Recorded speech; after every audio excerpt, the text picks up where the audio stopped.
Boa noite. Boa noite, pessoal.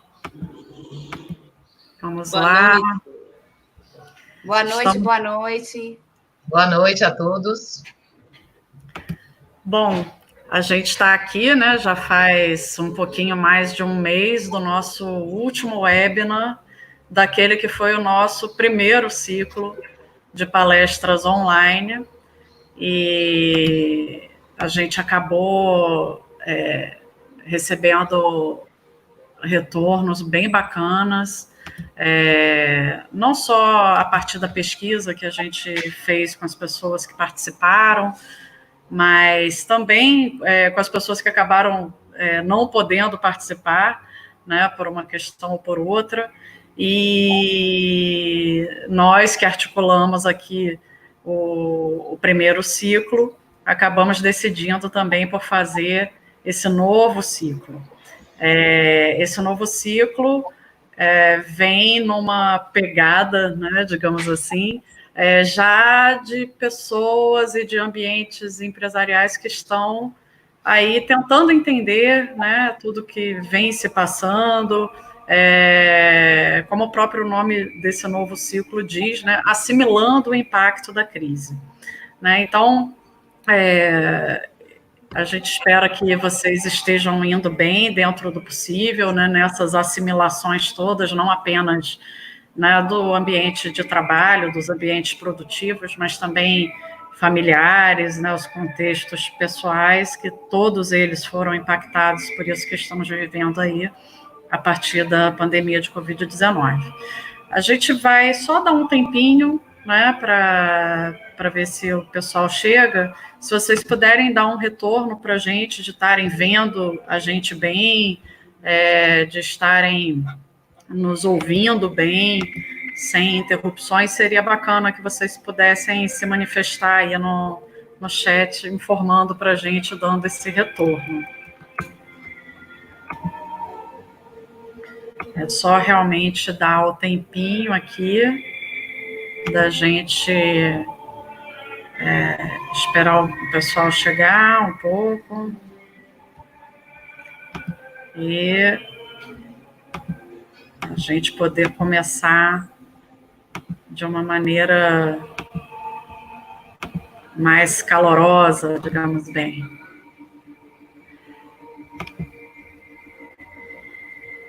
A gente teve até introdução musical com o fundo da Ave Maria.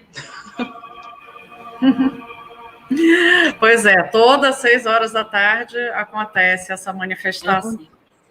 Aqui também. Não é verdade?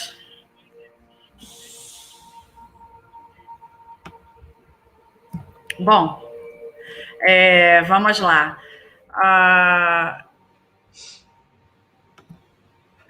Acho que pelo menos a gente está recebendo uns retornos de que estão ouvindo bem, estão vendo bem, né? Ok. Então, para quem não participou, né, do ciclo anterior e não nos conhece, eu sou Irena, e hoje vai caber a mim a organização dos trabalhos desse nosso primeiro webinar do segundo ciclo das palestras online que Gomes Martins Advocacia Empresarial está promovendo em parceria com a GPS Empresarial e com a psicóloga Melissa Coutinho. Esse ciclo, a gente deu o nome a ele de Assimilando o Impacto da Crise e Possíveis Ajustes no Ambiente Empresarial. E é interessante notar que vocês vão ouvir falar aqui de coisas que foram criadas a partir do contexto da pandemia, através de medidas provisórias, através de leis mesmo que já foram editadas. Mas a gente também vai falar de coisas que já estão no nosso sistema, no caso do sistema legal brasileiro, né? Bem como também a gente vai falar sobre, como esse é um ciclo de webinars que é transdisciplinar, né? Nós temos psicóloga, a gente tem o pessoal da área de consultoria empresarial também, e aí a gente vai falar de coisas e de recursos dessas áreas que já existem também, não foram inventados a partir da pandemia, né? O webinar de hoje, ele vai misturar um pouco esses aspectos, né? Vão ter questões que vieram a partir da pandemia e vão ter questões que, na verdade, já existiam aí, né? Como a gente anunciou, o webinar de hoje é Inovação e Renovação na tentativa de preservar o emprego e renda, e eu estou muito feliz de contar para a condução desse tema tão sensível, né? A questão trabalhista sempre desperta muito interesse, muita preocupação, muita apreensão, seja para empregadores, seja para empregados, de contar com a participação de Luciana Marques, que é a consultora trabalhista de Gomes Martins Advocacia Empresarial. Luciana é advogada, graduada pela Faculdade de Direito da Universidade Federal da Bahia, em 96, pós-graduada em Direito Empresarial pela Fundação Faculdade de Direito da UFBA, e atua na área trabalhista com vasta experiência na advocacia consultiva e contenciosa dessa área. Essa mesa virtual, ela conta com uma estreante.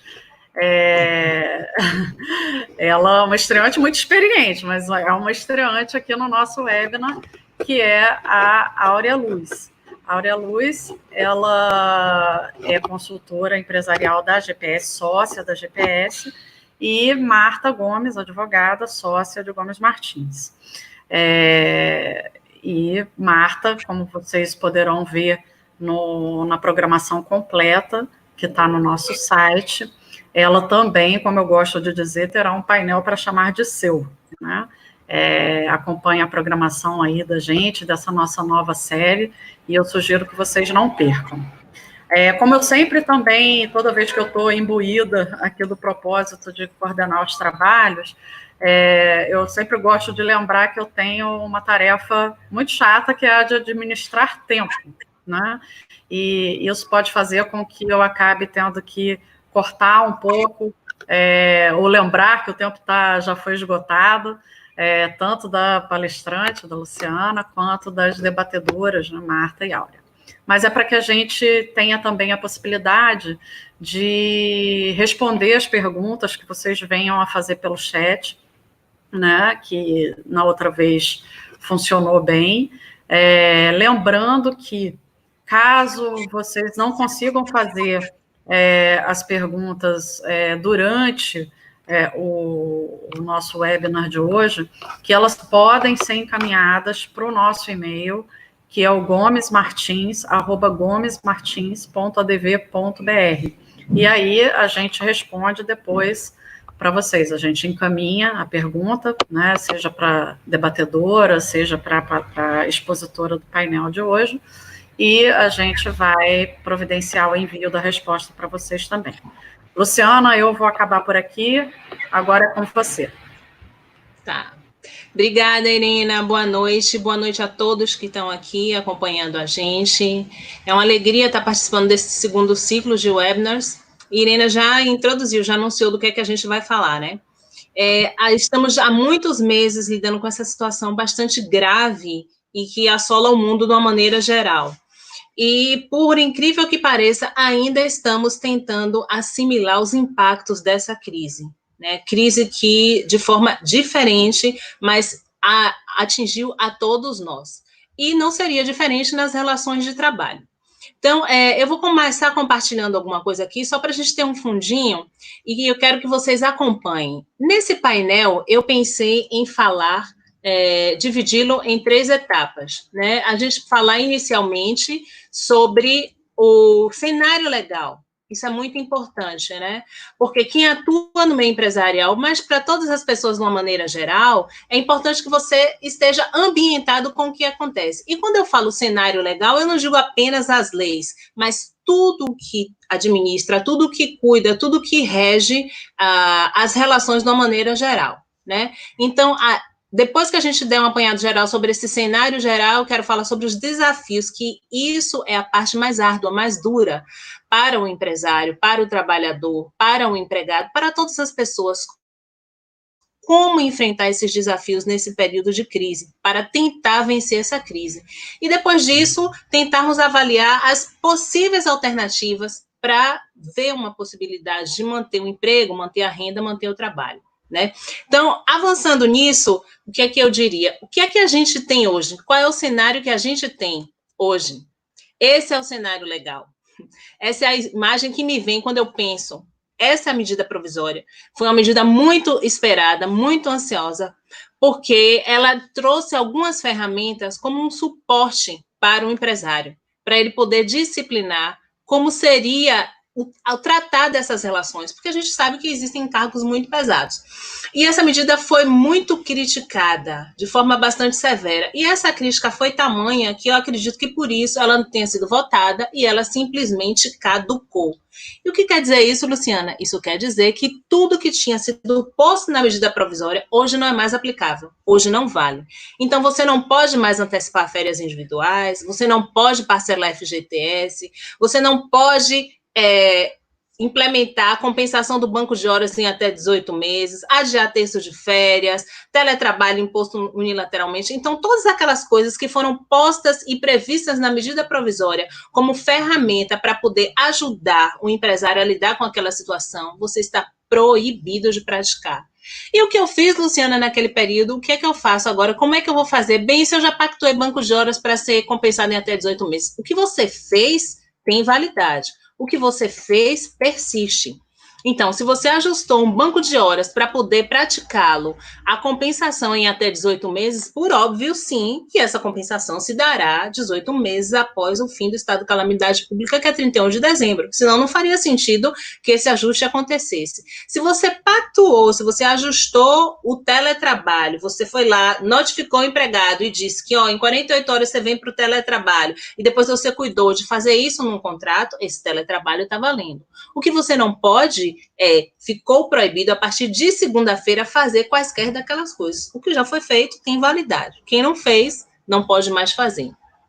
Mas, bem, essa medida provisória que já caducou, que é a 927, trouxe duas coisas que eu acho que são importantes. Na verdade, não eram novidade, porque isso já estava previsto na legislação, que é o banco de horas.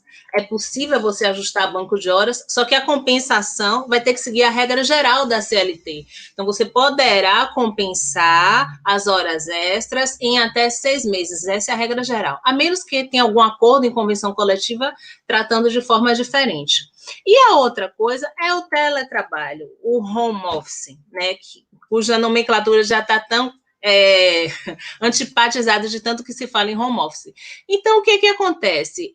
O teletrabalho, que já era algo previsto na CLT e que foi disciplinado com o que a gente chamou de reforma, apelidou de reforma trabalhista, já está lá posto. Só que a forma prevista pela medida provisória 927 tinha algumas flexibilizações. O teletrabalho é algo que deve ser ajustado, que deve ser pactuado. O teletrabalho você não pode notificar naquele prazo que era tão exíguo da medida provisória. Então, o teletrabalho segue, só que com as regras que são postas na CLT. E por que eu ainda estou falando de teletrabalho? Por que ainda se fala de teletrabalho? Porque o teletrabalho, pelo que a gente tem visto, pelo que a gente tem experimentado, de cliente, de entrevistas, de consultores, é algo que veio para ficar. É uma alternativa de regime de trabalho que tende a ser adotada por muitas empresas. Há matérias que divulgam, inclusive, que empresas pensam em adotar definitivamente o regime de teletrabalho, pelo menos para parte dos seus trabalhadores. Há empregados, há trabalhadores que se sentiram melhor com o regime de teletrabalho. Em compensação, há outros que se sentiram péssimos. Saiu divulgada uma matéria dizendo que jovens não querem, 27% dos jovens que são ativos não querem voltar para o regime de home office. Eles, quando isso terminar, eles querem voltar para o regime presencial. E por que isso? Essa é a imagem que a gente tem de home office, né? Pessoa com ambiente adequado, ergonomia, luz, computador, calma, tranquilo, zen para poder produzir. Mas essa é a imagem do home office ideal. O home office, como ele acontece de forma real, muitas vezes é assim. né? Você tendo que lidar com vários problemas, tendo que lidar com as tarefas de casa, com criança, nesse momento, inclusive, com crianças em homeschooling também, você tendo que disciplinar, você não tem ergonomia, às vezes não tem internet, então esse que seria o home office real, na melhor das hipóteses. Mas ainda assim, é preciso que você discipline, que você cuide disso. Então, o home office, que é algo que parece que veio para ficar, precisa ser debruçado uma atenção para ele. E o trabalhador, tanto como o gestor, eles precisam buscar alinhar isso. Então, a pergunta, Luciana, é possível hoje implementar home office se eu não fiz antes? Sim, é possível. Mas você precisa seguir as regras que estão postas na CLT. E ter o cuidado de perceber as peculiaridades daquela relação, as peculiaridades daquele empregado, porque é possível que ele não possa render, produzir da mesma forma que ele fazia em regime presencial. Então, eu queria deixar só o registro para lembrar que ainda é possível a gente implementar um home office, que é algo que realmente veio para ficar, e que é importante ter a cautela em relação a isso para saber como essa relação vai ser disciplinada. Na medida em que você busca se acautelar, que você busca ajustar tudo isso, você evita ter problemas, você diminui os riscos. Né? Eu não estou dizendo que vai ser uma relação de sonhos, mas que você, se antecipando a isso, tem a possibilidade de diminuir os riscos. Agora, falemos da medida provisória 936. Essa medida provisória 936 foi convertida em lei. No dia 7 de julho, saiu a Lei 14.020.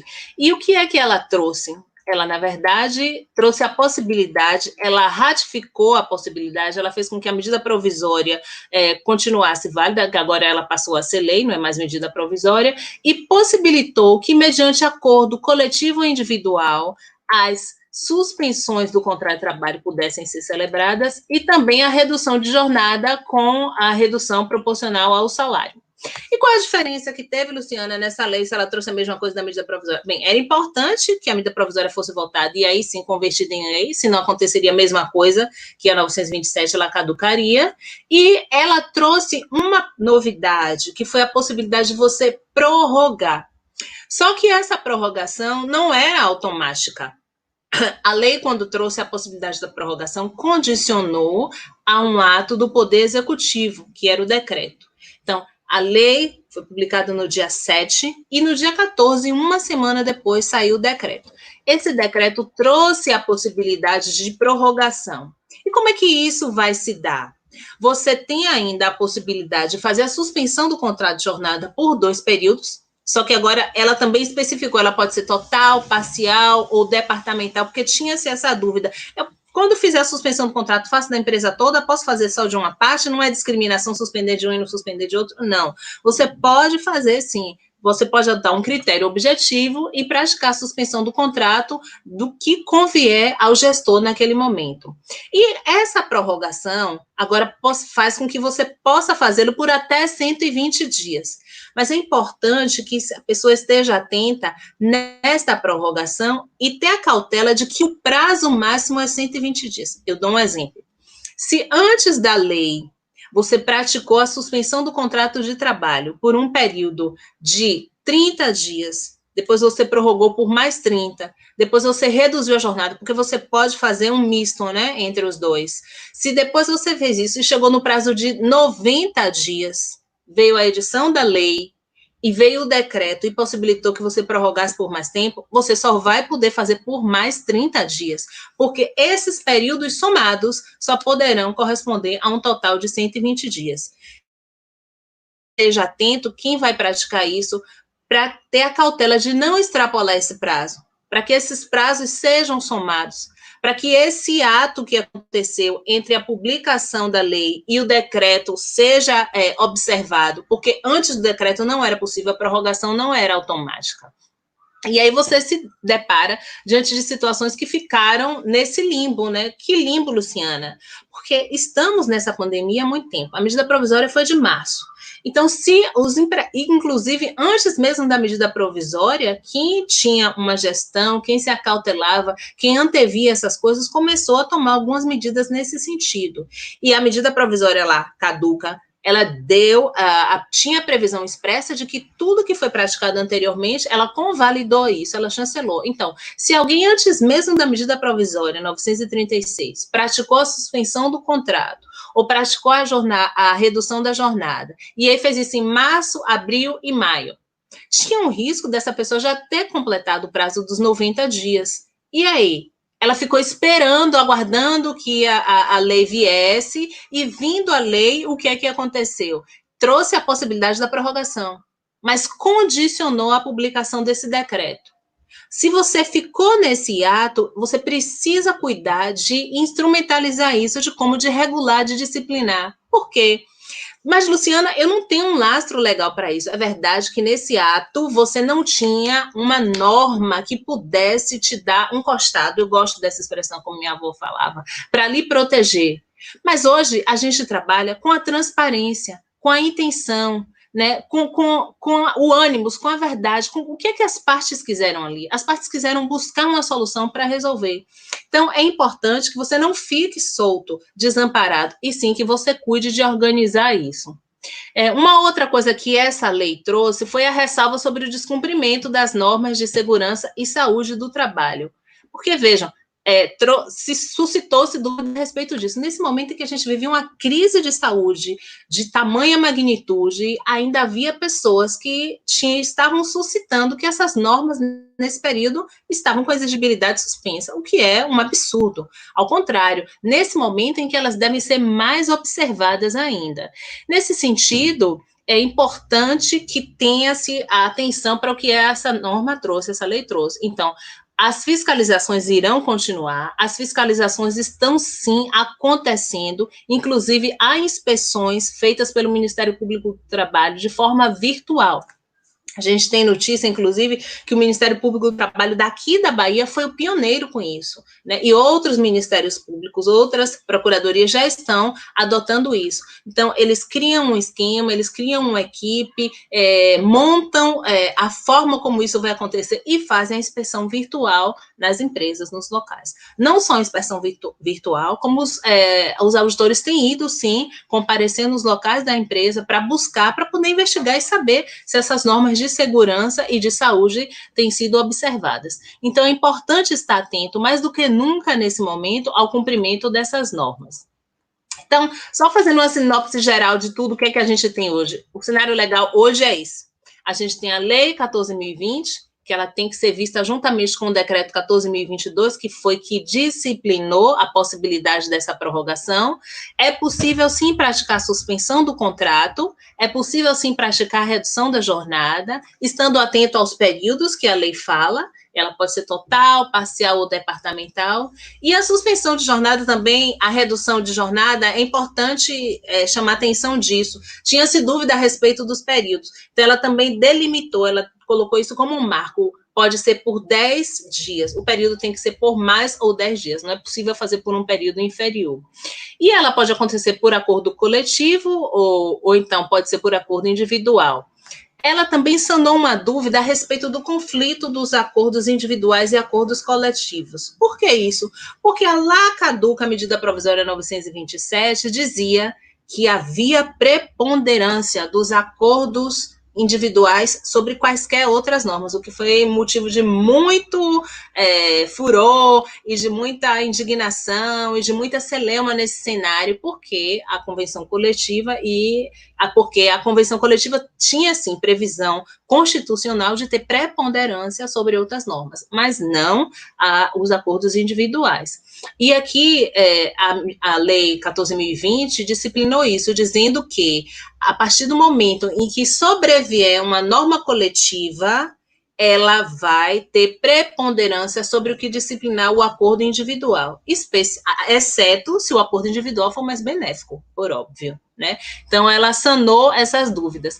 E algo que é importante também aqui falar, que eu inseriria nesse cenário legal, foi o decreto 16, acho que é um 6655, que falou sobre a possibilidade de recontratação.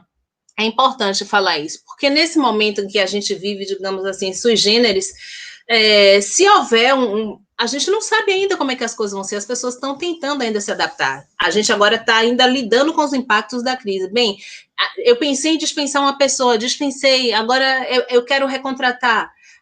Antes não era possível, e essa vedação era exatamente para evitar a fraude, né, ao sistema do seguro-desemprego, FGTS, etc. Mas agora, nesse momento, não. É possível fazer a recontratação das pessoas com prazo inferior a 90 dias. Então, eu quero fechar esse panorama inicial aí do cenário legal, deixando aqui exatamente essa imagem. Isso é o que a gente tem hoje.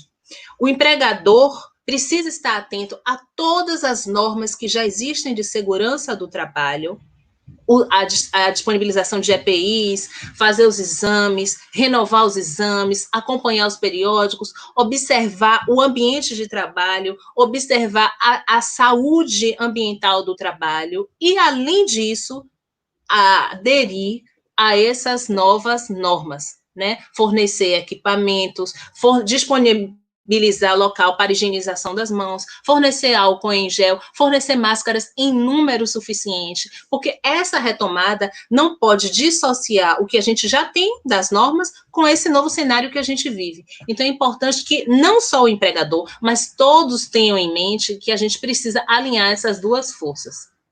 Então, esse é o resumo do que a gente tem em relação ao cenário legal. E, diante disso, quais são os desafios para que a gente consiga lidar com essa crise, para a gente absorver os impactos dessa crise? Eu creio que os maiores desafios são proteger o trabalhador e, como consequência, proteger a empresa. Essa fala pode ser repetitiva, eu lembro de já ter falado isso no outro webinar, mas eu não posso deixar de insistir nisso, porque esse realmente é o maior desafio. E se você consegue ultrapassar essa barreira, creio que os riscos serão diminuídos e que a probabilidade de você conseguir achar uma solução para tentar manter o emprego, manter a renda, manter a empresa, será mais facilmente alcançada. E para lidar com esses desafios, é preciso avaliar os riscos e preparar um arcabouço para poder lidar com a eventual demanda. Luciana, você quer dizer o quê? Que eu já tenho que ficar de olho se alguém entrar com ação na justiça? Isso é o desdobramento. Quando eu falo preparar um arcabouço para lidar com a eventual demanda, é você se adequar ao que precisa ser feito. Na medida em que você anda na linha, não tem problema. Ou, se tiver problema, você vai lidar melhor com essa situação. Ele vai ser mais facilmente enfrentado. Você vai lidar melhor com a crise. Você gerencia melhor a crise quando você se prepara e você cuida da relação. Então, quando eu falo que o desafio é proteger o trabalhador e aí sim proteger a empresa, você avaliando os riscos e se preparando para isso, você vai poder melhor enfrentá-lo. Também referi ao relatório da OIT e da CEPAL, que ele traz como normas algumas regras, né? Ele enumerou várias, né? A CEPAL, que é a Comissão Econômica da América Latina e Caribe, e a OIT, a Organização Internacional do Trabalho. Então, eles prepararam esse relatório conjuntamente e disseram quais seriam as coisas que necessariamente teriam que ser observadas para essa retomada. Que a gente já sabe porque alguns locais, inclusive, já têm experimentado essa retomada, né? É rotina de desinfecção, fornecimento de máscaras, aferição de temperatura, lavagem constante das mãos, manter distanciamento, fazer rodízio de servidores, de funcionários, uma forte formação em educação e saúde, segurança do trabalho, protocolo com preparo de equipes, tudo isso é importante que seja feito a partir de agora e que se mantenha por um longo período. Para quê? Para que você avalie os riscos disso, que você mantenha um cenário adequado para o trabalho, para que você possa ter um ambiente saudável de trabalho. Então, o Ministério Público, inclusive, está muito atento, como eu já falei, a isso, e feito fortes fiscalizações. Aqui na Bahia, inclusive, a gente tem a notícia, está divulgada, inclusive, no site do Ministério Público, que eles fizeram inspeção na Fundac, né, junto com o Conselho de Enfermagem, eles foram lá, porque receberam uma denúncia que havia 56 infectados. As denúncias virtuais têm acontecido muito, então, nesse sentido, o Ministério Público tem feito várias inspeções, tem feito autuações, tem notificado as empresas para poder fornecer, os auditórios fiscais têm feito a mesma coisa. Tem uma notícia também de que o Ministério Público, se não foi aqui, foi no Rio Grande do Sul, ingressou com uma ação para o fechamento de um frigorífico. Tem notícia que vários frigoríficos tiveram um volume grande de trabalhadores que foram testados positivos com Covid. E com isso, foi inclusive deferida uma medida de urgência para que eles implementassem e que eles apresentassem os protocolos, que eles estavam observando as regras para cuidar da saúde e para cuidar da saúde dos trabalhadores de uma maneira geral. Então, isso sob pena de uma multa diária de R$10 mil. Então, por isso que é importante você avaliar os riscos, por isso que é importante que você observe e siga essas normas. Hoje a gente tem um estado de calamidade pública e a força maior, né, declarado, que vai terminar no dia 31 de dezembro.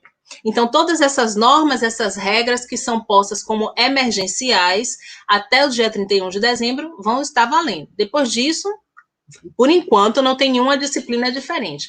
A gente, diante desse cenário, vive uma insegurança jurídica, normas que caducam, foi o que aconteceu com a MP 927, outras tantas 905, que foi, voltou, outras que não atendem à situação que a gente está experimentando, e você tem várias necessidades. Você tem, por exemplo, um empregado que era aposentado, e aí? A medida provisória dizia que você tem que suspender, você não pode acumular com outro benefício. E agora ele vai deixar de receber a aposentadoria porque ele vai receber o bem? Você tem empregada gestante, ela vai ter estabilidade diferente? Eu estou praticando home office, eu vou pagar hora extra? Então, o gestor, o empresário e o trabalhador fica no meio desse cenário de uma confusão jurídica porque não sabe por onde seguir. E essa pandemia só deve acabar no final de 2021. Acabar, quando eu digo, você só vai ter uma segurança, porque isso foi uma pesquisa que foi feita recentemente com empresários da área do setor médico, e eles disseram que a perspectiva é que você só tem algo real, concreto e efetivo para o término em um ambiente seguro em relação à pandemia no final de 2021. Eu ainda digo que você tem outros riscos além daqueles que eu já sinalizei. E um maior, que eu acho que mais preocupa o empresariado, de uma maneira geral, é a responsabilização da empresa. Não apenas em relação à Covid-19, mas em relação a outras doenças.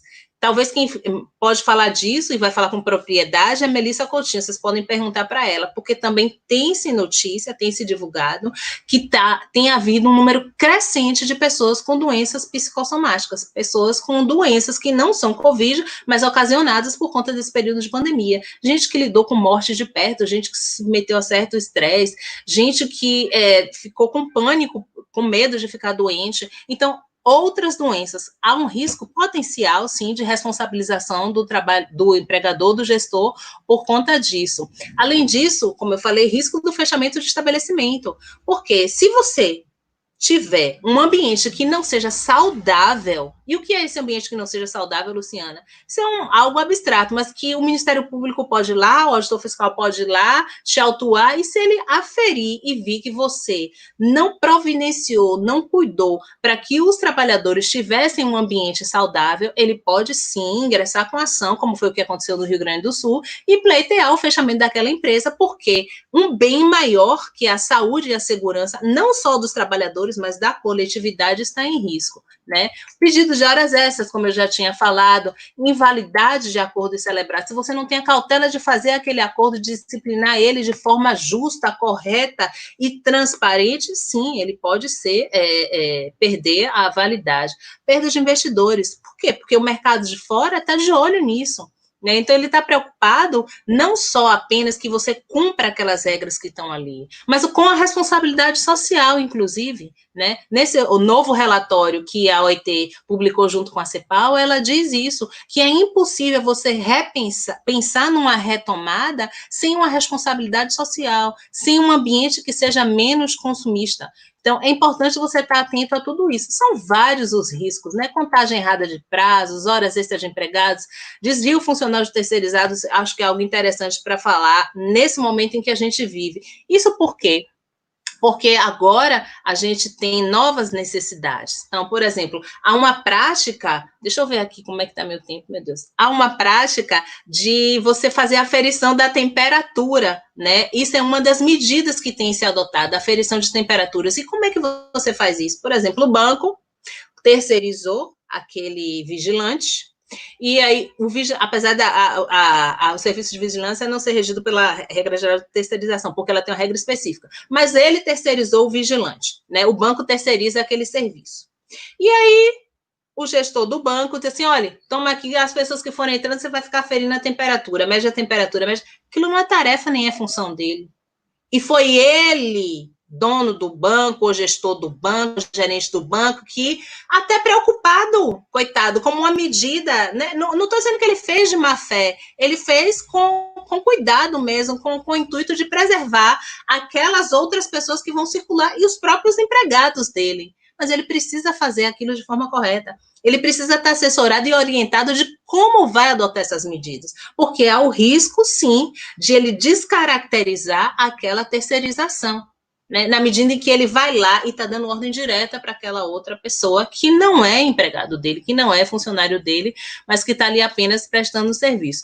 Então, isso aqui são alguns exemplos. E essa é a imagem, né, do gestor, do próprio empregado, do trabalhador de uma maneira geral, e a nossa, né? Então, às vezes a gente fica assim apreensivo, meu Deus, e agora o que é que eu faço?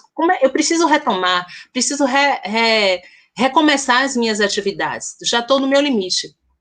A solução, me parece, não é uma solução mágica, né? Mas o que a gente recomenda de forma extrema e insistente, se tivesse aqui até letras garrafais em negrito, é que você se acautele, procure andar na linha. O que é isso, Luciana? O que é que você está me falando aí? O que eu estou dizendo é que, para eliminar os riscos, eu não tenho uma solução, mas o advogado pode recomendar para você alternativas, sugestões, estratégias, e junto com o cliente, junto com o trabalhador, junto com o gestor, buscar formas de diminuir esses riscos, analisar e avaliar os riscos. A atividade empresarial é uma atividade de risco, mas eles precisam ser avaliados. E a primeira sugestão é eliminar as não conformidades. O que é isso? É você buscar andar na linha.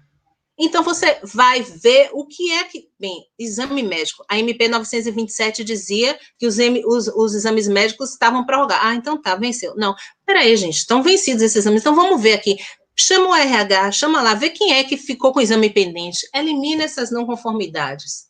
Cadê as férias? Fulano tirou férias, deu férias, anotou férias. Então, essas coisas que são pequenas, mas que precisam ser observadas. Todas as não conformidades devem ser eliminadas. Isso já ajuda bastante. Além disso, você exercer de forma efetiva o poder diretivo, fiscalizatório e disciplinar. Isso é o quê? É que a gestão, ela deve passar para aqueles outros geridos o que é realmente o valor da empresa, quais são os valores da empresa, qual é o propósito da empresa, no que é que a empresa acredita. Na medida que você compartilha isso com aquelas outras pessoas, com a sua equipe, você tem a possibilidade que essas não conformidades sejam eliminadas. Porque, veja só, não adianta o diretor executivo, o presidente da empresa, ter aqueles valores e guardar para ele, se aquelas outras pessoas não compartilham daqueles valores. Além disso, tem um poder fiscalizatório e exercer. Então, quando eu mostrei aquele cenário que você precisa fornecer máscaras, você precisa fazer o rodízio, você precisa fornecer para um empregado um local para higienizar as mãos, você precisa fiscalizar para ver se isso acontece, né? Então, o que é isso? É você acompanhar de perto. Outro dia eu aprendi uma expressão que eu achei interessantíssima. Não é simplesmente você delargar. Você delega, mas você não pode delargar. Ah, você deu o manual, você deu a norma. Não, contrata o escritório de advocacia, vamos fazer um manual, vamos explicar quais são as rotinas, etc. A gente faz... E aí você manda para a pessoa? Não. Você precisa estar de perto acompanhando. Você precisa ver se aquilo que você criou como regra, como valor, como norma, se aquilo está sendo cumprido. E precisa poder disciplinar. Como? Isso é do gestor. É tarefa do gestor, sim. Então, você vai acompanhar. Se funciona, você fornece as máscaras. Você fornece as máscaras em número suficiente. Você implementa o rodízio. E aí, de repente, você vê um funcionário com a máscara no queixo, com a máscara pendurada na orelha. Você não pode deixar que aquilo passe como se não tivesse acontecido nada. Você está lidando com algo grave. Você é responsável não só pela saúde dele, mas daquelas pessoas e da sociedade. A gente precisa ter uma postura colaborativa. Então, na medida em que aquela pessoa está doente e põe em risco os seus funcionários, põe em risco a você próprio, põe em risco toda a comunidade. Então, se ela estiver sem máscara, o que você faz? Adverte. Adverte, sim, dá uma punição, porque ela está descumprindo uma norma muito grave, muito séria. E se ela insiste, você insiste na advertência. E se ela insiste, você dá uma advertência de um tempo maior. E se você dá uma suspensão. É preciso que você faça isso. E aproveita aquele descumprimento da norma para você servir como exemplo para todos os outros. Não pode chegar lá e botar no meio, né, e dizer assim, ele descumpriu. Não é isso, gente. Tem que ter uma forma adequada para você fazer isso. Né? Então, é importante que você conte com um suporte, com um apoio, para que lhe dê um auxílio de como implementar essas coisas. A gente está num momento em que a gente precisa reconhecer as ilicitudes. O que é isso, Luciana? Já não cabe mais nesse momento ficar com aquelas coisas malafrojada, malajambrada. Eu gosto dessas expressões, viu, gente? O que eu quero dizer é o seguinte, não adianta armingue, não adianta dar jeitinho, não tem espaço mais para isso nesse momento. Se algo está errado, é muito mais digno, muito mais correto. A imagem que você passa para o mundo exterior, a imagem que você passa para o mercado, a imagem que você passa para o judiciário é que a empresa correta. Poxa, de fato, realmente. Olha, MPT, auditor, realmente não fornecemos as máscaras. Faz sua meia-culpa e assume aquilo e parte daquilo para frente para tomar uma atitude, uma postura diferente. É importante não tentar ficar fazendo arranjo e buscando jeitinho para poder resolver. Com o reconhecimento das ilicitudes, você vai... Oi? Oi, só para te falar, querido, desculpa a interrupção, mas você já esgotou seu tempo, então se você puder ir direcionando aí para as conclusões. Tá, joia, obrigada. Tá vendo? Eu sabia disso. Então, o que acontece? Qual é a solução para isso? Não tenho solução, mas tenho sugestão. É você praticar a compliance. A compliance trabalhista me parece que é inevitável, não só agora nesse momento. Ela veio para ficar e é de forma irremediável. E o que é compliance? É tudo isso que eu falei. É você andar na linha certa. É você fazer o que precisa ser feito.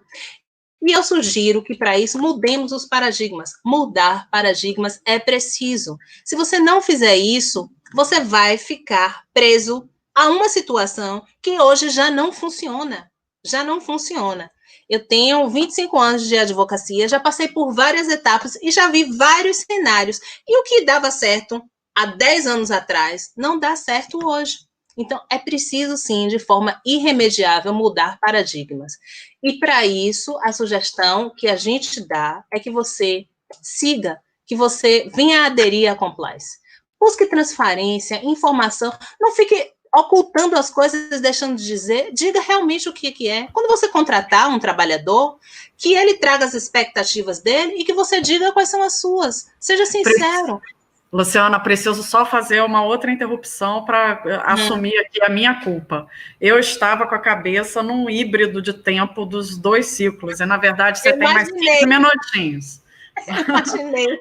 Eu imaginei, mas eu sei que você tinha feito alguma mudança, mas não tem problema não. Mas é ótimo porque a gente fica com o tempo...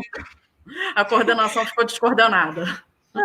É ótimo que a gente fica com o tempo melhor para os debates, que eu não consigo acompanhar o chat aqui, mas se tiver alguma pergunta, a gente já fica com mais tempo para poder... Depois eu reproduzo. Pode seguir aí. Joia. Então, como eu estava dizendo, a solução eu não tenho, mas eu tenho uma sugestão. E a sugestão é que você mude os paradigmas, que você reveja e pense se aquilo que você usava antes funciona. Mudar paradigmas, mas realmente é preciso. Então, a gente precisa ter claras as normas e as regras de ambiente de trabalho. Se você vai contratar um empregado para trabalhar em um ambiente arriscado, diga a ele que aquele ambiente é arriscado. Ele tem o direito de saber aquilo.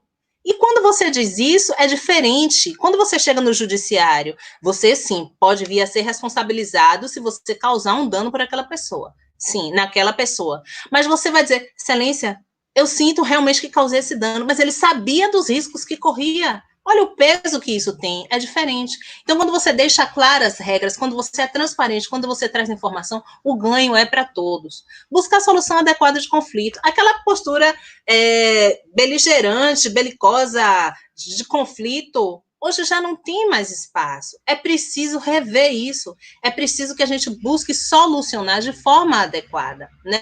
Você não está dizendo que o litígio vai acabar. Não estou dizendo que o litígio vai acabar, mas que você busque uma forma adequada de lidar com isso. Que não tem aquela postura adversarial. Não é isso. Né, que você busque uma solução adequada para lidar com esses conflitos. Existem várias alternativas hoje. E sim, a gente deve se valer do judiciário na medida em que precisar, mas que o faça de forma adequada, digna, respeitosa. Né? Dá treinamento para os seus empregados. É o que eu falei, não é simplesmente você larga ele lá, meu filho, é assim que faz, viu? Tomei aqui o manual, tutorial. Não é isso. Por quê? Porque na medida em que ele não coloca uma peça no lugar, por menorzinha que seja, naquela série, isso vai ter repercussão para você, e o prejuízo é seu. Você pode...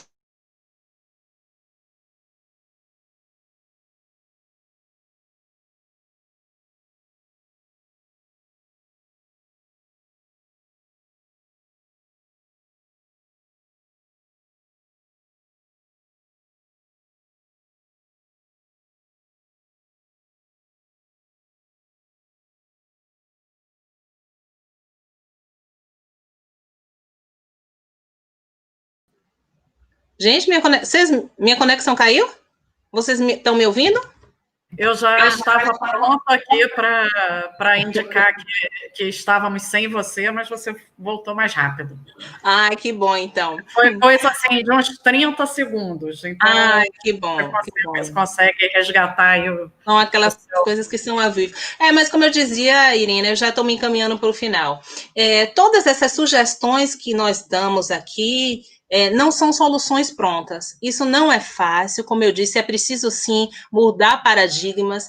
Uma empresa que teve sucesso e que funcionou muito bem durante anos com aquele cenário, precisa rever isso, não é fácil. Mas é necessário, é preciso fazer isso se quisermos sim lidar com essa situação nova que aconteceu, se quisermos sim lidar com os riscos, com os impactos que a crise do Covid-19 trouxe para todos nós e que reverberou em todas as relações de uma maneira geral. Então, o que eu deixo aqui de colaboração, a minha sugestão é exatamente essa. Eu tenho uma solução? Não tenho uma solução. Mas nós temos sugestões. E a minha sugestão forte é que se adeque e que se adapte ao compliance trabalhista como forma de avaliar os riscos, de diminuir os riscos, na busca, sim, de implementar alternativas para tentar manter o emprego, tentar manter a renda e tentar manter o trabalho. Quando eu falo trabalho aqui, eu não estou dizendo apenas da relação de emprego, mas a relação de trabalho de uma maneira geral, porque hoje a visão está macro. As notícias, as informações correm. Eu tenho certeza que vocês viram noticiar o movimento dos motoristas de aplicativo. O Ministério Público interviu nesse sentido. Eles não são empregados. Não há dúvida que a relação não é de emprego. Quer dizer, pode ser até que tenha, né? Dependendo de que há alguma situação lá, como ela aconteça. Mas o ordinário, o normal, é que a relação não é de emprego, é relação de trabalho. Mas não é porque ele é um trabalhador que ele vai ser explorado, que ele vai ser submetido a condições extenuantes, a condições degradantes, humilhantes. O mínimo de existência precisa ser assegurado para aquela pessoa. Então, o Ministério Público intervém naquela situação pontual e vai obrigar aquele tomador do serviço a olhar para isso e fornecer para aquela pessoa condições dignas de trabalho. Então, eu gostaria de finalizar deixando uma reflexão. Como é que a gente vai inovar nessas relações? Eu compartilho essa reflexão, que a gente não controla o vento, né? Mas pode reorientar as velas. Isso quer dizer o quê? Eu não controlo o Covid, não controlo a crise, não sei para onde é que a coisa vai dar, mas eu tenho, sim, a possibilidade de ir lá e dizer, bem, isso aqui não serve mais, vou mudar essa direção. Bem, isso aqui não... Mirando sempre onde? No sucesso, mirando no bem-estar, mirando na coletividade, mirando na prosperidade da minha empresa. Eu estou mirando ali, mas eu vou reorientar as velas para um destino que se adeque mais àquela nova situação que apresentou. E aí eu fecho, eu sempre digo, eu não trago respostas, eu trago reflexões, compartilhando com vocês, né? O nome do meu painel foi Renovação e Inovação, né? E o que é o renovar? Eu acho que é renovar, isso é Aurélio, viu? É um alterar para melhor. E quando todo mundo fala, vamos para um novo melhor, vamos para um novo melhor, isso é o que a gente tem ouvido. Não é fácil, não, mas é necessário. Essa é a oportunidade que se tem para renovar. E como? Fazer a alteração, a mudança para um novo melhor. E é fazer a inovação, que é o quê? Dá vitalidade ao antigo. A empresa não vai quebrar, não vai falir, não joga tudo fora, não é isso. É para evitar que isso aconteça. Você vai dar vitalidade para aquilo que funcionou bem durante muito período. E a sugestão é, sim, realmente a prática da compliance trabalhista. No meu sentir, é algo que é irreversível, é algo que veio para ficar e me parece que é o mais adequado para lidar com não só essa situação, não só para driblar essa crise, mas para outras situações inesperadas que possam vir. Então, eu fecho aqui agradecendo a vocês pelo tempo, pela atenção, por quem ficou até aqui agora, e obrigada. Vocês estão me ouvindo, gente? Sim. Luciana, olha, tem muitos elogios à clareza, à eloquência da sua exposição, da sua fala clara, que aproxima, né, a linguagem técnica do direito, a linguagem corrente, né, das pessoas que não dominam essa linguagem jurídica, né, o que a gente chama do juridiquês. Realmente, olha, só para... Eu acho que é provável que você conheça algumas dessas pessoas, a Luzia de Castro, a Maria Clara também gostou muito da perspectiva de humanização do direito do trabalho, em conjunto com aspectos técnicos, Conceição Andrade, Jair, enfim. E, na verdade, isso para a gente é uma coisa que nos dá muita alegria, né? Porque o propósito é a gente fazer essa mensagem chegar realmente às pessoas que precisam da informação, né, e que não têm o manejo da linguagem jurídica, mas sem cair também, né, numa vulgarização do que eu quero dizer, né, do pensamento fácil, porque Sim. Todas as coisas que você colocou aqui são questões complexas que envolvem muitas áreas, né, e que envolvem uma situação complexa, então não pedem um tratamento superficial, né? Então você realmente, para variar, foi muito, muito feliz na sua exposição. Obrigada. Nada, aqui estou repassando os elogios. Tá. Então eu quero só agradecer a todas as pessoas que estiveram aqui, que acompanharam, e eu fico feliz realmente, porque o propósito da gente é esse, fazer a mensagem chegar, né? Não estou no púlpito, não estou na tribuna. Estou falando para essas pessoas. E são tantas as questões, né, Luciana, que estão surgindo e que ainda vão surgir, a gente não pode se iludir que, poxa, tomara, né, que a situação realmente se resolva na data e que 31 de dezembro isso seja passado, né, embora a gente possa ponderar até que muito provavelmente a coisa não será exatamente assim, infelizmente, mas não vai ser chegou 31 de dezembro porque está na medida provisória, está na lei, né, que está disciplinando aí um regime jurídico transitório, que as dúvidas e os problemas que decorrem dessa situação vão passar, né? Até porque no próprio direito trabalhista e em outras áreas do direito também a gente tem contratos, tem institutos que são muito antigos e que continuam suscitando problemas. Imagina se isso não vai ainda reverberar por muitos anos pela frente, né? Eu acho que cabe a gente buscar ser ponderado, né, buscar com os recursos de interpretação, com os recursos das ferramentas que a gente conhece, buscar um ambiente de mais segurança e buscar uma orientação nesse sentido, né? Mas as reverberações a gente ainda vai ter alguns anos, mesmo com a pandemia passada, a gente ainda vai estar discutindo as coisas que foram feitas nesse período, eu tenho certeza disso, e acho que a gente precisa estar sempre nessa atualização. Deixa eu só aproveitar, já que eu ainda tenho 2 minutos, o que eu quero dizer é o seguinte, Irena, o depois é que será o problema, porque o judiciário ainda não avaliou. A gente está vivendo a situação depois. Então, é por isso que eu reforço o que eu falei do compliance. Na medida em que você é transparente, que você põe para a pessoa o que realmente a sua expectativa em relação àquilo, eu acho que a pessoa vai pensar em entrar com ação na justiça. Poxa, não, realmente a gente tentou celebrar aqui. Não é garantia, viu, gente? Advogado que promete sucesso e garantia, eu desconfio. A gente avalia os riscos. Então, eu não sei como é que o judiciário vai se manifestar a respeito dessa situação que está sendo vivida agora. A gente vai ver isso depois, a partir de 2021, né? E olhe lá.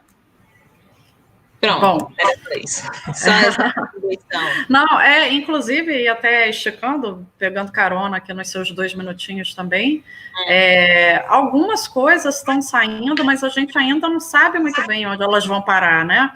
Até porque, se eu não me engano, e aí, se você souber disso, me corrija se eu estiver errada, parece que foi determinado para a Petrobras, por exemplo, que ela custeasse, né? Ela oferecesse a tal ajuda de custo do regime de home office.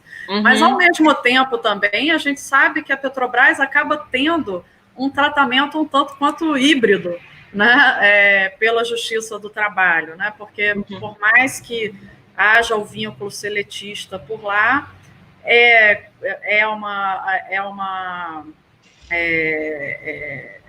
uma empresa que tem controle público, né, então a gente sabe que isso influencia, né, na caneta, né, ou na autenticação digital aí, né, da Justiça Trabalhista. Mas, enfim, eu não estou aqui para falar muito, eu estou aqui só para ir passando bola, né, assim como se fosse um meio de campo.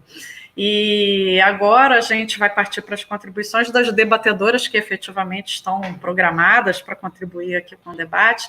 Eu passo a palavra para a Áurea Luz. A Áurea é formada em engenharia pela UFBA, pós-graduada em gestão geral pela FGV, tem MBA em gestão de saúde pela FGV também, atua há mais de 20 anos em atividades relacionadas à gestão empresarial, acumulando experiência em cargos de diretoria e liderança em empresas dos setores público e privado, é sócia da GPS Empresarial, onde desempenha a sua atividade como consultora.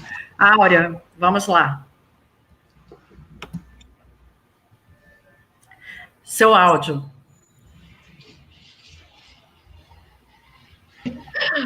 Isso. Retomou? Agora, joia. Retomou. Estão me ouvindo?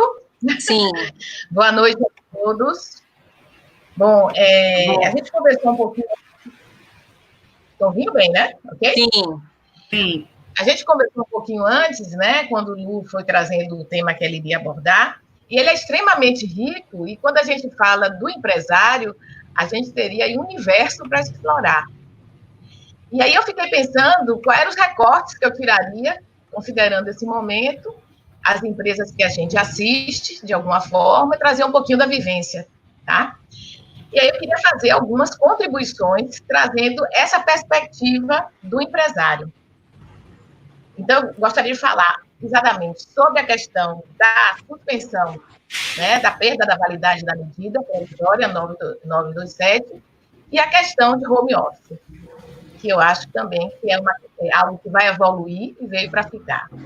Quando a gente fala dessa questão da medida provisória, do fato dela perder a validade, o que é que a gente entende? Essa medida chegou para dar suporte ao empresário para que ele pudesse enfrentar essa crise, né, para reduzir o desemprego, o fechamento de empresas e tudo mais. E ele se apoiou nela, embora ela tenha sofrido muitos questionamentos, ela acabou contribuindo realmente com o empresário e ela foi amplamente usada. Então, o fato da sua perda de validade, o que acontece com isso? Tanto prejudica as empresas, quanto prejudica os empregados, os colaboradores, de uma forma geral. Eu fiz algumas anotações justamente considerando isso. Primeira coisa, acho que compromete o crescimento, porque a CLT, como ela está hoje, ela não suporta esse momento, ela não dá a dinâmica que o empresário precisa para suportar essa crise causada pela Covid, e isso vai fazer com que realmente a economia, né, a retomada não aconteça como a gente espera, e nem também a geração de emprego. Então, é preocupante, embora a outra medida, a medida 2, ou 936, tenha sido transformada em lei, que também beneficia o empresário e o colaborador, a relação de trabalho, mas não é suficiente para dar conta de tudo isso, tá? Era isso que eu queria chamar a atenção em relação às medidas provisórias. O outro item que também é super interessante, eu acho que é a questão de home office, primeiro porque eu acho que a crise ela acaba precipitando um cenário. Então, era um movimento que já havia nas empresas, da busca por essa questão do home office. Já tem segmentos que já estão à frente disso há um tempo, como as startups, mas, no primeiro momento, houve um susto dos empresários. Mas, com o passar do tempo, a gente tem visto pesquisas em que os gestores eles confirmam que estão gostando dessa condição do trabalho de home office. Tanto do ponto de vista da produtividade quanto da criatividade, que são duas competências que a gente tem usado muito aqui. Você falou bastante a questão da criatividade. A importância da criatividade nesse momento. E o trabalho de home office tem favorecido isso, valorizado essa questão. Além disso, a qualidade de vida também dos colaboradores, que é um outro item que eu queria chamar. Quando a gente fala assim, muito de qualidade de vida, há pesquisas também que estão apontando nesse sentido, em que houve uma melhoria das relações familiares. Eu acho interessante que eu tenho recebido muitas postagens que são contrárias a isso, mas eu imputo essa questão muito ao bom humor, né? Para superar a crise, as pessoas trazem muitos conflitos familiares, mas há pesquisas que indicam em que houve uma melhoria nas relações. Sim. Então, já é um indicador também de maior assistência aos filhos, tem aparecido. Então, essas empresas que já usam essa modalidade há algum tempo, o que é que elas percebem? As pessoas gostam de trabalhar de forma mais livre, mais autêntica e mais inovadora. Isso tem acontecido e as pessoas gostam dessa flexibilidade, dessa autonomia. Por quê? Porque isso também gera um ambiente de confiança. E confiança é uma palavra que a gente gosta muito na tecnologia. Porque o ser humano, quando é visto como sujeito, prevalece a confiança. Quando ele é visto como objeto, prevalece o controle. E no ambiente em que a gente precisa trabalhar distante do gestor, a gente vai ter que trabalhar essa confiança. Além disso, há uma preocupação com a individualidade também. O home office, ele permite que a pessoa, que o profissional, ele pense assim, qual é o melhor horário para eu me dedicar a esse trabalho? Em que horário eu sou mais produtivo? Ele pode ter maior flexibilidade nisso, inclusive em participar mais do processo, ele se comprometer mais no estabelecimento de sua rotina, porque ele tem interesse nessa autonomia.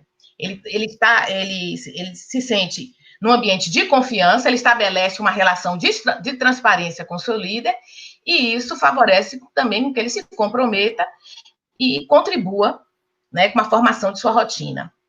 Uma outra questão aqui, que aí eu acho também que é desafiador para as áreas de RH. Então, essa questão do home office, eu acho também que ele traz um desafio significativo para os profissionais da área de gestão de gente ou de recursos humanos. Né? Por que eu digo isso?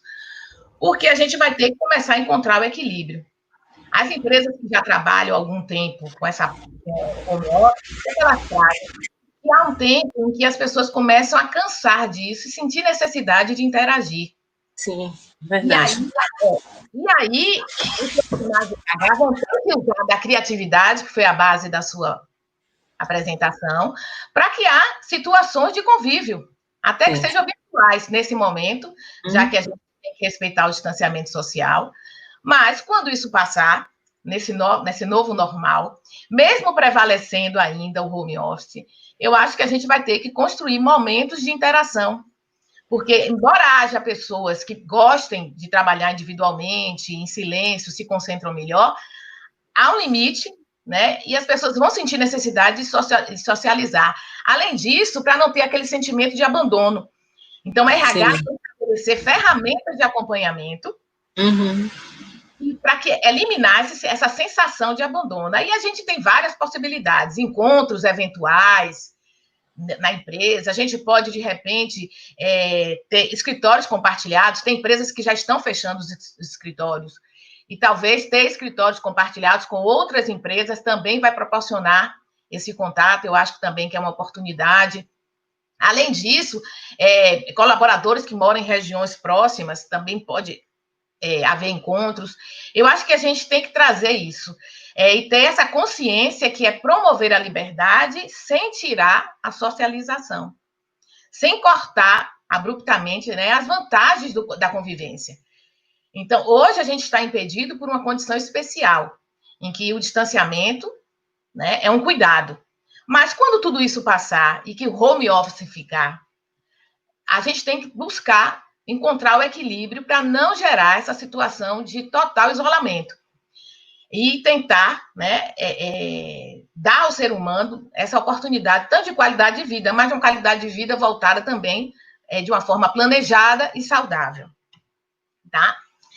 Uma outra questão também que eu acho que o RH, ainda como desafio de RH, porque ele vai estar distante fisicamente, ele está atento a cada indivíduo, achar ferramentas de acompanhamento dessas pessoas para favorecer a interação.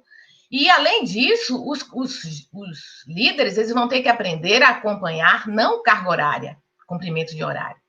Eles vão ter que aprender a lidar com outra forma de acompanhamento, de cumprimento de tarefas e de metas.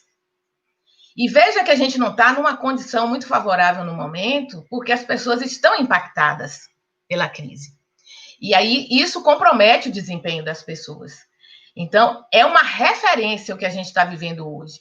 Mas a gente tem que ser muito cuidadoso quando a gente transforma isso em números, porque pode o novo normal não ser totalmente alinhado com o que a gente tem vivido hoje. A gente sabe que as pessoas estão impactadas, e com isso afeta tanto o desempenho, porque existe uma incerteza de futuro, então isso compromete, então elas não estão no seu melhor desempenho, não estão, e então a gente tem que ter muito cuidado com essas informações que a gente vai trazendo. E aí, né, outra questão que esse momento traz também, que são aquelas competências que o trabalho de home office tem provocado e que também a própria crise. Quais são as competências que a gente ouve muito o mercado está falando que estão em alta? Primeiro, a resiliência, quer dizer, saber suportar esse momento sem sofrer muito com ele. A flexibilidade, então, muitas pessoas tiveram que se submeter ao home office para continuar produzindo, embora preferissem uma atividade de relacionamento e presencial. A autodisciplina, que é uma outra questão, porque quando eu estou em home office, às vezes eu flexibilizo meu horário de acordar ou de dormir, e aí eu começo a comprometer a minha produtividade, então eu tenho a gestão do meu tempo, então essa disciplina é fundamental, e tem a questão da confiança, da relação de transparência com o líder, de estar dizendo, eu hoje estou bem, fui produtivo, amanhã não vou estar, não sei como é que, ontem eu não estava tanto quanto hoje, vamos rever, né, a forma como eu trabalho, vamos marcar um encontro. Então, provocar isso, essa interação. E aí, é uma questão interessante, né, que eu gosto de falar, que até eu mesma, que passei a trabalhar remotamente, descuidei de algumas questões de saúde, porque fui negligente no primeiro momento, sentava em qualquer cadeira, não me preocupava com o meu posto de trabalho, fui sendo flexível e hoje estou respondendo com alguns impactos na saúde que eu estou tendo que cuidar.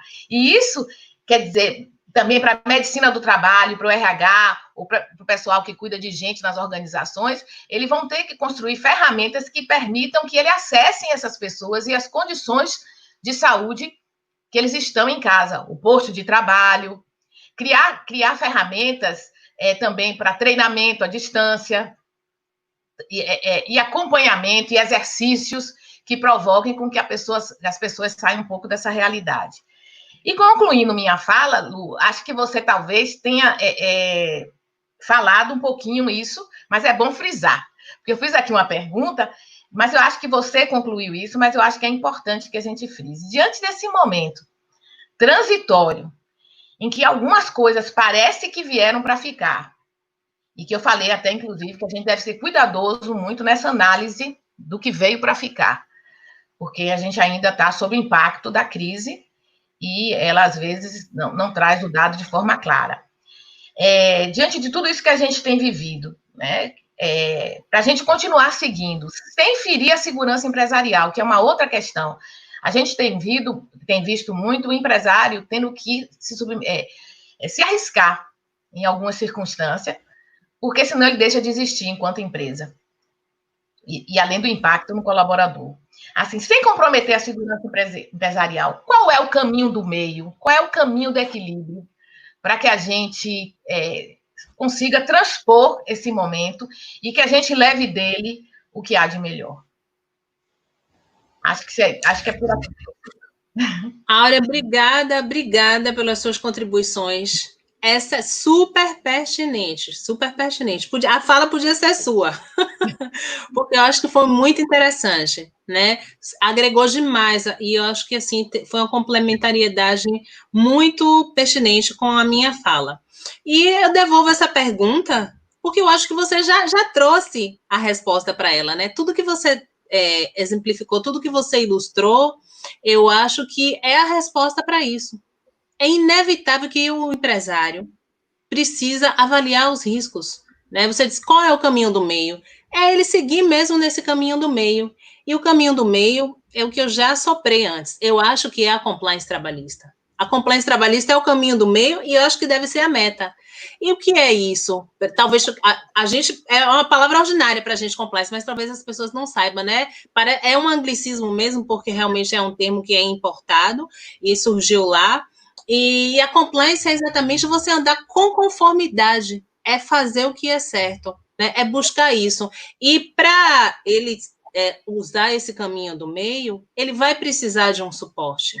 Ele vai precisar de alguém que diga para ele, que avalie junto com ele os riscos, alguém que me dê a mão aqui e diga assim, olha, eu sei que a medida provisória caducou, mas eu não tenho dinheiro para pagar essas pessoas, eu faço o quê? Despeço todo mundo, eu também não tenho dinheiro para despedir. Eu vou fazer o quê? Bota o povo para fora e manda ir para a justiça para poder reclamar? Vou fazer uma simulação, vou fazer uma fraude? Não, é importante que você use a transparência, que você tenha informação e que ele busque um suporte de alguém que possa, junto com ele, encontrar esse caminho do meio, a melhor informação. Então, se hoje você me perguntar qual é o caminho do meio, o caminho do meio, eu acho que é você contar com um suporte, contar com uma assessoria que possa lhe instruir como chegar lá. Alguém que possa lhe dar a mão. Eu sei que está difícil, está perigoso, mas me ajude a passar por isso aqui. Né? Então, só para ilustrar aquele exemplo que eu falei a respeito desse ato que muitas pessoas viveram, né? Então, algumas pessoas praticaram a suspensão e redução, digamos, chegou ao final dos 90 dias. Luciana, não veio lei ainda, não veio, o que é que eu faço? Eu tenho aqui 40 funcionários nessa situação, não tenho dinheiro para pagar. O que é que eu faço?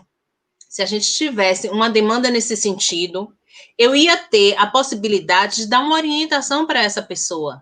Né? Eu sei que não tem lei, eu sei que a medida provisória já caducou, eu sei que a medida provisória caducou, não. Eu sei que ainda estava na expectativa, não tinha mais o prazo para poder prorrogar, porque eu tinha, estou falando aqui da 936 ainda na época, né? De suspensão e de redução. Então, eu sei que eu já terminei esse prazo de 90 dias, sei que ainda não tem lei, sei que a medida provisória deu prazo máximo de 90 dias, e o que é que eu faço? Porque o que chega para a gente é isso.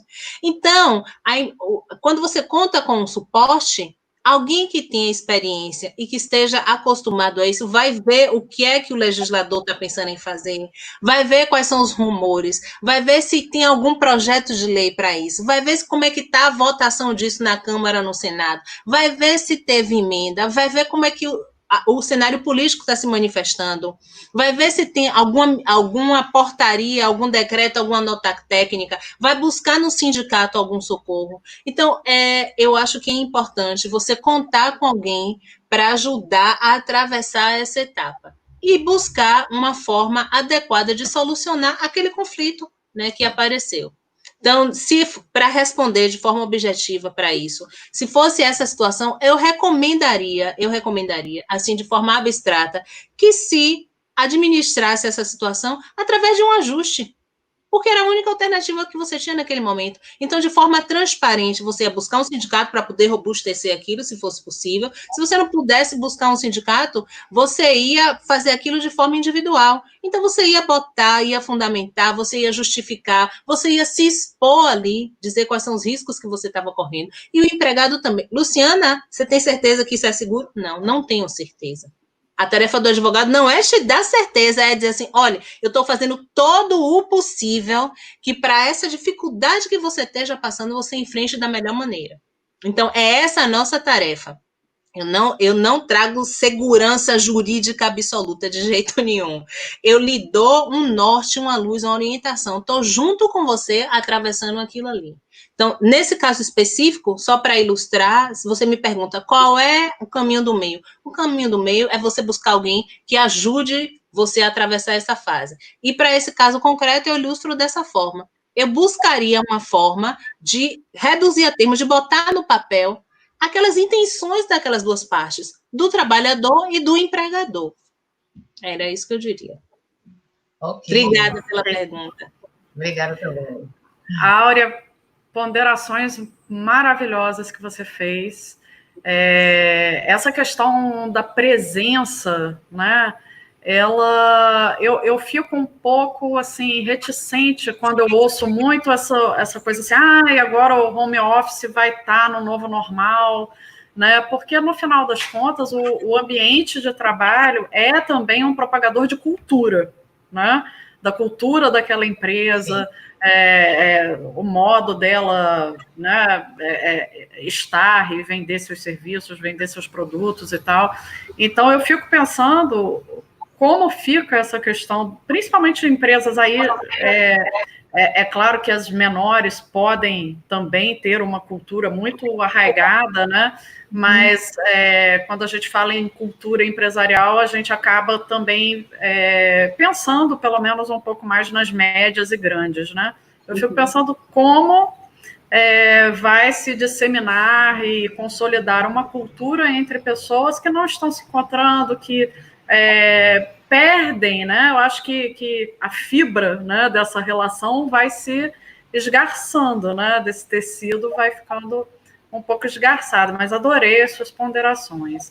Bom, agora a gente já indo para o final aqui, eu vou passar a palavra para Marta Gomes, sócia de Gomes Martins Advocacia Empresarial, advogada formada pela Faculdade de Direito da Universidade Católica de Salvador em 97, especialista em Direito Tributário pelo IDET, que é o Instituto Brasileiro de Direito Tributário, e aluna especial no mestrado em Administração de Empresas da Unifax, a Universidade de Salvador.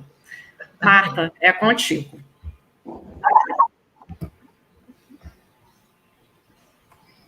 Olá, boa noite a todos e a todas. É um prazer estar aqui de volta com vocês. E foi música para os meus ouvidos, ouvir Áurea, ouvir Luciana, porque só reforça aquilo que a gente acredita, aquilo que a gente confia, que é a base da tecnologia empresarial, a parceria com confiança, né, Áurea? Então, só reforça nesse momento a necessidade de ter como norte... Eu não estou ouvindo bem. Não está me ouvindo, Áurea? Vocês estão me ouvindo? Sim. Estão me ouvindo? Eu ouço bem. Ouve bem? Sim, talvez seja alguma probleminha... oscilação aí na internet da própria Áurea, não sei. Então, tá me ouvindo, Áurea? Eu acho que foi ela, realmente. Agora comecei a ouvir melhor. Pronto. Eu vinha dizendo, Áurea, que a sua fala me remete à necessidade de a gente ter ali como norte a tecnologia empresarial, a parceria com confiança, que nesse momento grita nos nossos ouvidos, né? Então, eu acho que ela é essencial. E na voz de Lu, eu vejo, de Luciana, né? Eu vejo a necessidade da gente pensar no futuro hoje, estar nesse exercício para que a gente possa seguir adiante. E ainda, Luciana, quando fala em compliance, aliada ao que a Irina falou, a gente vê aí a necessidade de uma cultura arraigada em preceitos éticos, dentro da legalidade, vinda da alta gestão, bastante dissipada e bastante coesa, para que aí, então, Luciana, a gente possa falar num compliance de verdade, um compliance que vá além de um código de conduta posto no papel, de procedimentos ali feitos no papel, onde, na verdade, se respire aquela cultura baseadas em preceitos éticos, em preceitos legais, naquele dia a dia. E aí entra o papel do gestor, ali firme, né, nesse trabalho árduo que se tem agora, de estar presente, distante. Então, realmente é um exercício. Mas, feitas essas considerações aí que me vieram à cabeça diante da fala de vocês, maravilhosa, eu lanço aqui um questionamento para a Luciana, muito, muito breve, Luciana, que são 2 pontos. Eu queria que você trouxesse para mim, de uma forma prática, assim, dentro desse contexto, eu vejo que a terceirização passa a ser também, de uma forma mais contundente, uma possibilidade para os empresários.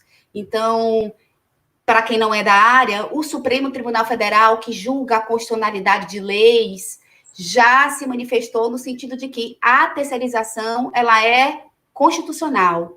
É possível fazer terceirização até de atividade fim, ou seja, aquela atividade que é objeto da empresa. É possível, sim. Só que, Luciana, eu queria que você ponderasse aí, rapidamente, ainda assim, os cuidados que tem que se ter com a terceirização para que não haja uma descaracterização dessa terceirização, apontar vínculo trabalhista. E, por fim, só para me veio à mente também, como uma possibilidade nesse momento, o regime de trabalho intermitente. Então, se você puder aí trazer, pincelar algumas características do trabalho intermitente e a possibilidade de uso pelos gestores, eu acho que cairia bem, né? Acho que a gente só enriqueceria a receita desse bolo aí, numa tentativa da gente continuar seguindo adiante. É isso. Eu poderia completar um pouquinho? Por favor. Eu acho também, se pudesse falar um pouquinho, a mescla entre as formas de trabalho, home office e presencial. Perfeito. Assim, bem rapidinho, Luciana, eu sei que o tempo é pouco, mas se puder, só no que você puder. Tá, então vou fazer só um bate-bola aqui, aproveitando o que Irina falou. É importante, isso que você colocou, Marta, muito importante, porque você tinha falado, inclusive a gente comentando lá no escritório, você tinha falado da fiscalização que tem sido bem acirrada da Receita Federal com aquela história da pejotização, né? Isso é uma cultura muito grande que tem e que eu realmente espero que as pessoas comecem a acreditar que, na verdade... Luciana, deixa eu só fazer um adendo. Todo ano sai um relatório anual da Receita Federal, onde ela presta os resultados do ano anterior e diz qual vai ser o plano dela de fiscalização do ano seguinte. Para o plano de 2020, foi previsto que a pejotização vai ser alvo de fiscalização da Receita Federal. Então, aproveitando que você falou, era só para... Então, cabe ainda muito mais a atenção nesse sentido. Certo. Então, é exatamente isso. Foi muito importante isso que você colocou. O que eu quero dizer é o seguinte, eu espero que as pessoas realmente desconstruam essa cultura, e na medida em que elas desconstruam essa cultura de pejotizar, que na verdade é uma fraude grave, é você burlar, né? Pejotizar é fraude. Você, claro que pode contratar a pessoa e ele ser seu prestador de serviço e aquilo não ser uma relação de emprego, ser somente uma relação de trabalho. Mas pejotização é fraude, é você querer mascarar uma outra situação. Mas a propósito do que você colocou, que foi falando da terceirização, o que eu diria era o seguinte, quando o Supremo, as pessoas às vezes não têm a informação exata do que está se tratando, e aí ou tomam uma antipatia e tem um impacto sobre aquilo, mas é preciso se adequar à realidade que se experimenta hoje, como a Áurea própria tinha falado. Há normas que estão lá na CLT que hoje inviabilizam muita coisa, mas claro que os direitos do trabalhador, não falo só do empregado, precisa ser respeitado, é preciso se dar a dignidade, é preciso que o trabalho seja seguro, é preciso ter um ambiente saudável. Mas a propósito da terceirização, o que eu digo é o seguinte, é importante que as pessoas observem o que está dito na lei. Então, você precisa cumprir os requisitos que estão ali postos. Não pode sair contratando como prestador de serviço. Você precisa delimitar o prazo. Você precisa justificar o porquê daquilo ali. Então, você precisa observar os requisitos que são postos sob pena daquela terceirização ser descaracterizada e isso ser um ônus muito grande. Saiu tira pela culatra, digamos assim. Né? Então, acho que é importante que se esteja atento, que você busque um suporte para saber como você vai fazer aquilo, porque é o que eu disse, eu também não parto do pressuposto que sempre o empresário quer lesar o trabalhador. Às vezes a pessoa quer fazer o melhor, mas não sabe a forma de fazer e acaba trazendo um prejuízo, atraindo para si um risco muito grande. Então, é importante que você busque isso. E em relação ao trabalho intermitente, talvez para quem é um público aqui que não tem o conhecimento técnico, que é isso, eu acho que é importante só deixar claro, né? Tem hoje a possibilidade na CLT de você prestar, nem vou usar essa expressão prestar o serviço, mas de você trabalhar em períodos, efetivamente, e você ter períodos que você não está trabalhando. Né? Então, você alterna períodos de trabalho e períodos em que você não está trabalhando. Aquele período em que a pessoa não está trabalhando, não está à disposição do empregador. Então, não é período de trabalho efetivo. Esse contrato intermitente pode se revelar útil, mas é importante que a pessoa não confunda isso com o teletrabalho. São coisas distintas. A pessoa pode até trabalhar de forma intermitente em teletrabalho. É possível, sim. Por quê? Porque você pode ter uma empresa em que você convoque periodicamente. Por exemplo, nesse momento, talvez seja necessário ter um suporte maior com empresas de tecnologia. Então, você contrata aquela pessoa durante aquele período e, de repente, ela está prestando aquele serviço em casa, em teletrabalho. E aí você vai fazer aquilo e depois, em outro período, você, olha, agora voltaram as pessoas, eu preciso de novo. Você pode ter, sim, um contrato de trabalho intermitente, e ele pode ser em regime de teletrabalho. Agora, o teletrabalho não necessariamente vai ser regime de trabalho intermitente, porque a pessoa pode, sim, ter o regime de teletrabalho durante todo o período do contrato de trabalho, por contrato de trabalho por prazo indeterminado. Então, essas coisas que você pontuou, é importante que as pessoas estejam atentas e que isso seja esclarecido para que elas não confundam. E eu não digo, não é porque realmente quer lesar o trabalhador ou porque quis se aproveitar disso, mas às vezes é falta de conhecimento técnico e específico. São pequenos detalhes que podem fazer com que a pessoa tenha um prejuízo por conta disso. Entende?